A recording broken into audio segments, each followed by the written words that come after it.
Hello, Internet, and welcome back to the channel. Welcome back to Squiggy Plays. For those of you who don't know, I am Squiggy. This is my corner of the internet where we just talk about games, we play games, we buy games, we go on retro game trips, and today we are doing a tier rating of the Metal Gear Solid games. So this week, Metal Gear Solid Delta is releasing. Metal Gear Solid is probably my favorite franchise of all time. I have spent countless hours, countless replays of all of these Metal Gear Solid games. Well, not all of them, but a lot of them, a good few of them. So I feel like I'm in a good position to rate these Metal Gear Solid games, and they might be a little bit biased because of my enjoyment of the Metal Gear franchise as a whole. But I will try and sort of give some positives and negatives to both of them, to all of them, as we go on. So this covers all of the Metal Gear games apart from Acid, which is a bit weird that it's not included in this one, but hey ho, let's swap straight over to the tier maker list and let's get to it. So here we have the list. As you can see, I've already filled in the not played section, which is Metal Gear, Metal Gear 2 Solid Snake, and Metal Gear Survive. Metal Gear and Metal Gear 2, I do actually really want to play. They are in the Master Collection, which came out about 2 years ago now, or a year ago, and also in Metal Gear Solid 3 Subsistence on the PS2. So I do want to play them at some point, and I will get around to them. There's also the Game Boy one, which is missing from this list, which I do also want to play. I think that's like a little bit of maybe a reimagining of the original Metal Gear. I'm not 100%, so correct me if I'm wrong in the comments down below. And then we also have Metal Gear Survive in the not played list, and you all know the Konami and Kojima, the whole bat and fight. I'm gonna call it a fight. It wasn't a fight, but also like how he left and everything. And the Metal Gear Survive was kind of released by none of those people, and it's not really my kind of game to play out of all the Metal Gear ones. And it didn't get terrible reviews, but it's one that I've got. I mean, I will play it at some point. I do have it downstairs. I will play it at some point, but it's not high on my list of games to play. But what we have here, we have Metal Gear Solid, we have Metal Gear Solid 2, Metal Gear Solid 3, Metal Gear Solid 4, then we've got Metal Gear Rising Revengeance, and we have Portable Ops and Peace Walker. Then we have 5, the Ground Zeroes, which is like the demo that came out earlier on before the Phantom Pain came out. So we'll rank them in the order that I've reeled them out. So we'll start with Metal Gear Solid, the first one on the PlayStation, and my obviously first step into playing Metal Gear Solid. Absolutely adored this game, still adore it now. I've played through it countless times and it never really gets old, and I just think it's a out of all of the Metal Gear Solid games, it's probably got the easiest story to follow, probably because it was kind of before all of the wackiness and the weirdness sort of happened. I say happened, it was always happening, but before it sort of came out in the story. The boss battles, there's some good boss battles in there. Not loads of my favorite ones, apart from Psycho Mantis, who is a firm favorite boss battle. But I think this one was kind of it redefined, and I've said this before, it redefined the stealth action game genre. And I think a lot of games from this on try to sort of copy what they did, and I play it through it all the time. I don't think it gets old. Obviously the graphics are a little bit dated. The controls maybe a tiny bit dated because you can't like run and shoot and stuff like that, which you can do in Metal Gear Solid 2 or the Twin Snakes, which is the remake of Metal Gear Solid. But yeah, I really, really enjoy it. And I'm debating between S and A, because like S tier is obviously perfection, but A is very close to perfection. And is a Metal Gear Solid game perfect? Probably not. Should there be one in the S tier? Probably, but I'm going to put this one in the A tier, I think. And then we're going to move on to Metal Gear Solid 2, Sons of Liberty. Who can forget that opening sequence, the tanker chapter, the opening jumping off the George Washington Bridge down onto the tanker, the rain effects, everything at that time. It was well ahead of its time when it came out, and the story gets a little bit convoluted. There's a lot of sort of extra things going on in it. There's the big switch, spoilers, from Snake to Raiden. And I don't think Raiden was obviously as well received as Solid Snake was. So I can kind of understand why people didn't really like that. But again, I still think it's a very good game. I think it touches on themes that are very relevant nowadays. So I played this game probably a couple of months ago, and you play through it and you're like, information control, trying to like create the perfect place for everyone by stopping them knowing like certain things. And I'm like, this is what's going on right now. So it's very, for a game that came out in 2001, it's very, very up to date. And yeah, again, like Metal Gear Solid, the graphics have aged a little bit, and even the remakes, like the voice acting's not there, the lips don't sync up. But again, it's such a good game. The gameplay is fantastic. It improved so much on the original Metal Gear Solid. The bosses, well, maybe not as memorable as Metal Gear Solid. You've still got some good ones in there with like Fat Man and Vamp, who are two of my favorites. And it's just a good game. The ending does get a little bit sort of complicated, and the whole story as a whole is quite complicated, I think. So I can understand why people don't like it as much. But for me, it's still on par with Metal Gear Solid. Depending on how I feel, and sort of sometimes I rank it above Metal Gear Solid 3, sometimes I rank it below. But I think as like my objective view, I'm going to put it on par with Metal Gear Solid, which is going to put that in the A tier. So maybe this is then followed it a little bit for the next one. So Metal Gear Solid 3, Snake Eater, the one that's being remade, comes out this week. You will see me playing that because I cannot wait to play Metal Gear Solid 3 again. I absolutely love Metal Gear Solid 3. It stripped everything back a little bit, so you had the complex narrative and the themes from Metal Gear Solid 2. And Metal Gear Solid 3 sort of went, right, we're stripping it back, we're going back to 1960 or whatever it was, and you're going to play as Big Boss. It's going to be an origin story, and I really like it. Again, they made some gameplay changes from Metal Gear Solid 2, like the new camo and how that works, the fact that you can like repair broken bones and stuff on the fly while you're playing, and like heal your bleeding and everything like that. And it introduced some really cool bosses. So you had like the End, who is a very good boss, and probably again up there with Psycho Mantis for one of my favorite bosses. And there's so many, like, there's different ways you can go about defeating the End. You don't have to kill him. You can let him die of old age. You can actually kill him before the boss battle. So there's so many, like, there's a few little different things there which are quite cool. Some Easter eggs in there. And the story itself is very sort of, say that as you've got like a cosmonaut who flies around and a guy who can control bees. It's very grounded compared to Metal Gear Solid 2, and it's very, I know his inspiration came from James Bond. It's very more of a like a spy espionage story, which again I really like, and I think it's a story that you can like retell, and you don't have to sort of go, but he did that, but he's also that, and he might be that. It's one of those where the story is there. You can go and deep dive into it a lot more if you want to get more backstory or like how things go on in the future. But I think Metal Gear Solid 3 is the definitive Metal Gear Solid game for me. And people might disagree and might think the first one is, but I think 3 sort of takes everything from the first 2, packages it up with a very easy to follow story and some great boss battles, a great ending. I think everyone remembers the ending if you've played it. If you haven't, I don't want to spoil it with Delta coming out, but the ending is absolutely fantastic, and it introduces obviously a lot of the characters that you see throughout the franchise.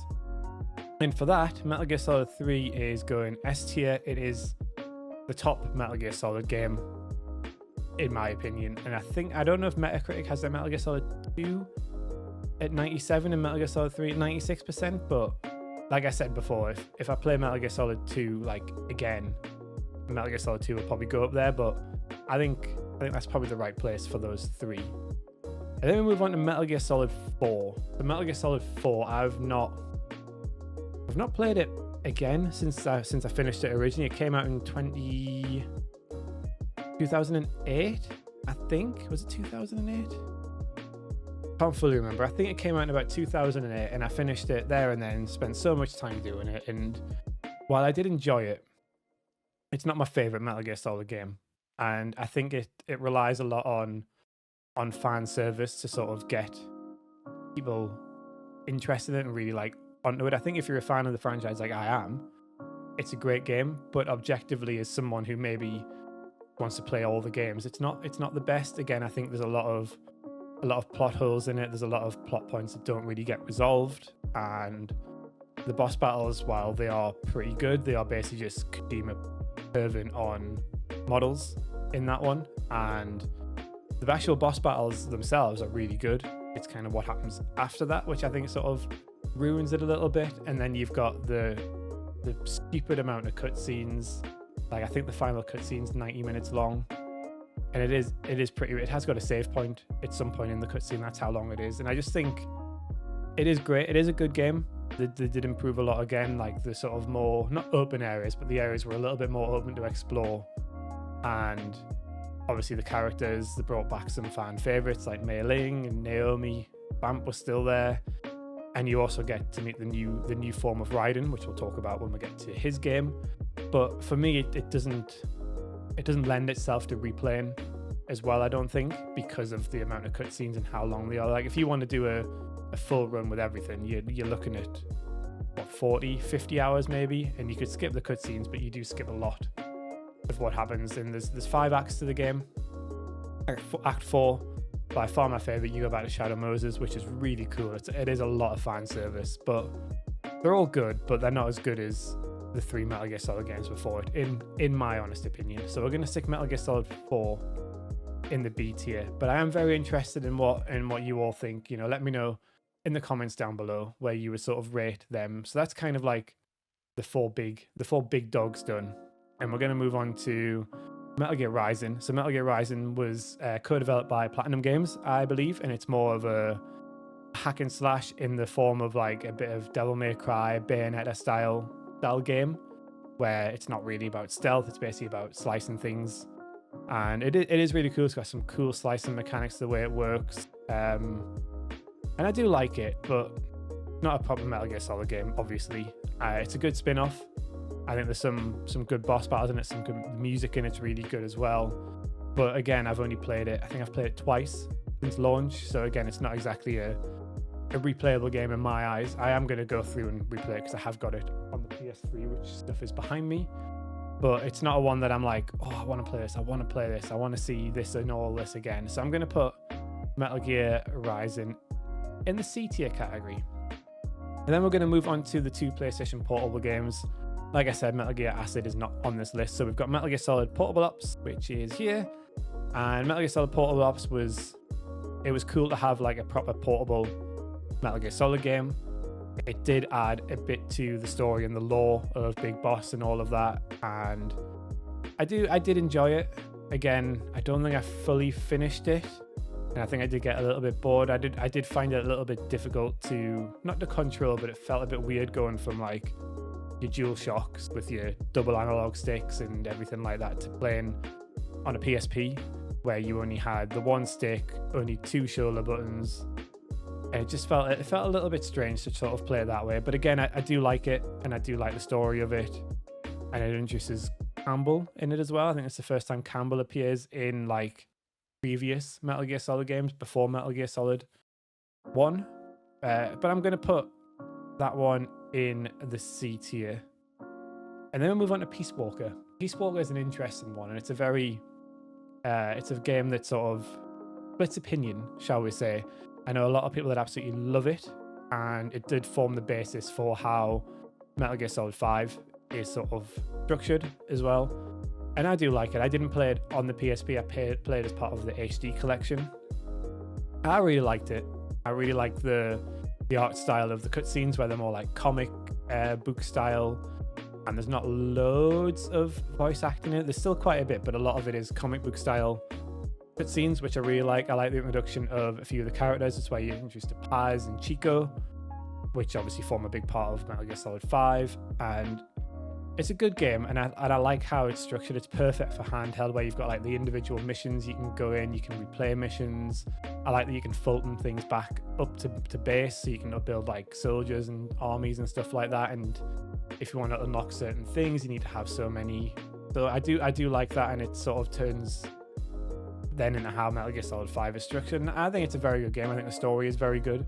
I'm not a huge fan of all the different boss battles because they are just different types of basic Metal Gear units, and yeah, but I'm a fan of it, and I don't think it's as good as the first 3, I think it's probably on par with 4. So I'm going to put it in the B category. If there was a B plus, I maybe will put it there. But yeah, let's move on to Metal Gear Solid 5. So Metal Gear Solid 5 came out in 2 parts. We had Ground Zeroes, which came out a little bit earlier than the Phantom Pain, and Ground Zeroes is kind of like the prequel to the Phantom Pain, so it kind of explains how you get to where you are at the start of the Phantom Pain. And it's basically just a little sandbox base where you can run around. There's obviously a mission to do, there's a story to it, but the story can take 20 minutes if you know what you're doing. Obviously, it can take a lot longer if you want to explore. Then there's loads of like little extra missions you can do on the side to unlock things, which I thought were quite cool. And I did actually really enjoy going around the Camp Omega, I think it's called.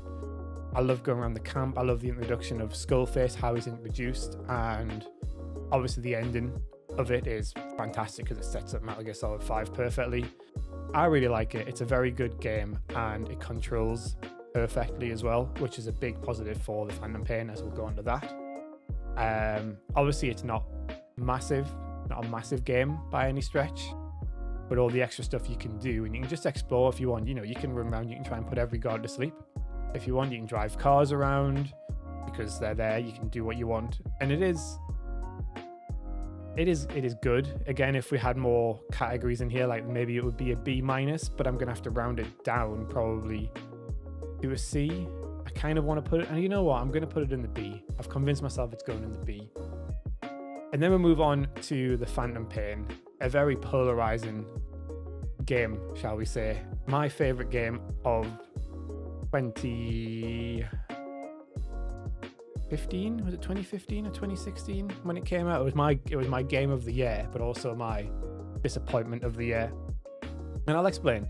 So the controls, the gameplay, the graphics, the locations, absolutely fantastic. The mission structure, I really liked that. I liked how you had your missions to go on and you got loads of information through the cassette tapes, which I thought was really cool. A bit like BioShock, but on steroids, because plasmids on steroids, because you kind of, a lot of the lore came from these cassette tapes, but there was so much to like unlock to go around. I sunk probably well over 100 hours into Metal Gear Solid 5, the Phantom Pain. But again, it's not a one that I really want to replay loads because of how long it is. It's a very good game. It controls perfectly. I think the controls are perfectly nailed down, like the crouch and all the combat. I think that is absolutely perfectly nailed down. I do like the mission structure. I like how it's a fully open world, but you can drop somewhere and get picked up somewhere. I like the mother base. I think that's quite cool, where you've got like soldiers walking around, so it gives it a little bit of individuality to the game as well. But ultimately, the story kind of lets it down. The story is good.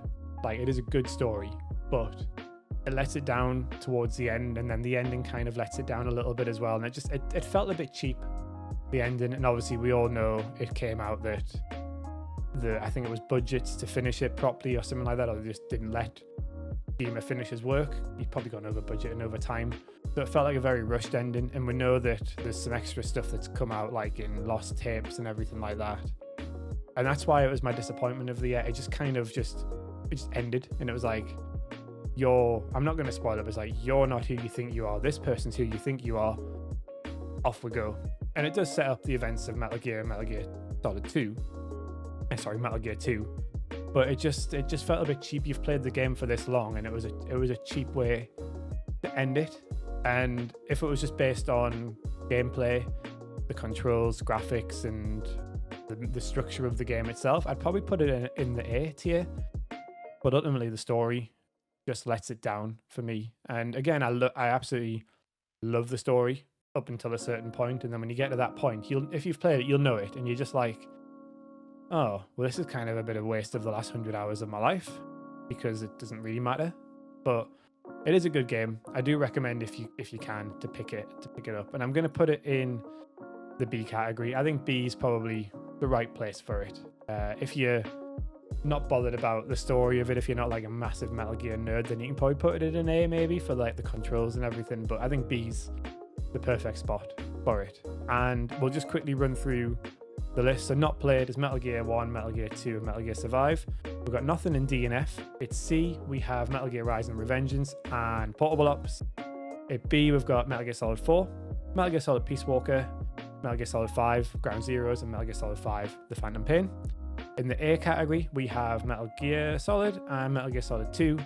And then Metal Gear Solid 3 is in the S tier category. Let me know down below. I don't know why I'm pointing up there. Let me know down below in the comments what you think of this list. Let me know if there's anything you would change. Would you drop something down a bit? Move something up? Am I an idiot for not have played those 3 games that I haven't? Let me know in the comments below. Let's have a little discussion about it. I like the sound of that. And also don't forget to follow me on here. Hit the subscribe button, hit the thumbs up button. Follow me on Twitch, which is Squiggy Plays. Follow me on Instagram and X, which is also Squiggy Plays. And thank you so much for watching, and I will see you next time. Goodbye.